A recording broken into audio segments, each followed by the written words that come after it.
এই ভিডিওটা শুরু করলাম যখন ধান বসানো হয়েছিল ঠিক তখনকার সময় থেকে। হ্যাঁ, এটাই হলো আমাদের জমি। এখানে কিন্তু ধান রোয়া হচ্ছিল। আমি কিন্তু ধান রুইতে পারি না, আমি জাস্ট আমার ভালো লেগেছিল তাই গিয়েছিলাম। আর হ্যাঁ, গিয়ে কিন্তু আমি একটু একটু শিখেও এসেছি। আমার কিন্তু জল ঘাটতে ভালোই লাগে, ওই জন্য ছোট ছোট শ্বশুরমশাই আর শাশুড়ি মায়ের সাথে চলে গিয়েছিলাম আমাদের জমিতে। আর এই মাঠে এসেই আমার অনেক অনেক অভিজ্ঞতা হয়ে গেছে। ওই যে ধান রোয়াগুলো দেখলেন, এগুলো হলো সেই ধান।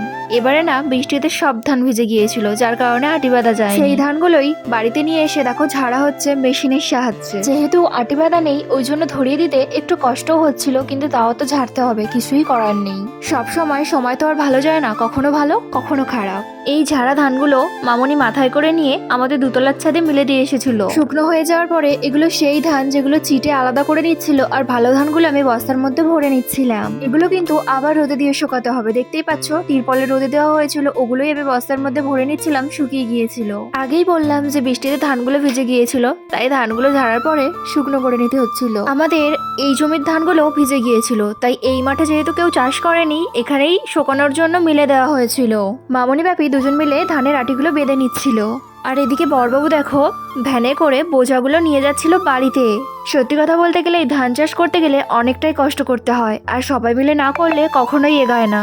এবারে তো এই কাজগুলো করার জন্য লোক পাওয়াই যাচ্ছিল না, যার কারণে বাড়ির সবাই মিলেই করেছে এই কাজগুলো। আরে আরে কি দেখছেন, আমি আটি বাঁধছি? একদমই ঠিকই দেখছেন, আমি যুদ্ধ করছিলাম মাঠেতে। হাজার যুদ্ধ করার পরে 8-9টা আটি বেঁধেছিলাম। এখানে যতগুলো ধান দেখতে পাচ্ছেন সবগুলোই আমাদের, আর এখনো জমিতে কাটা হয়নি, অনেকগুলো বাকি ছিল।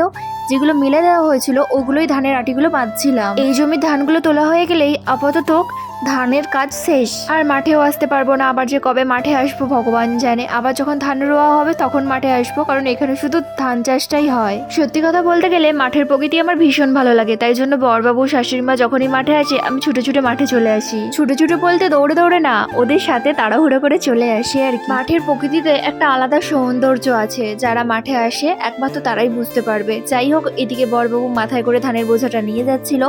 আবার ভিডিওটা এই পর্যন্তই, আবার তোমাদের সাথে পরবর্তী ভিডিওতে দেখা হবে। বাই বাই, সবাইকে টাটা।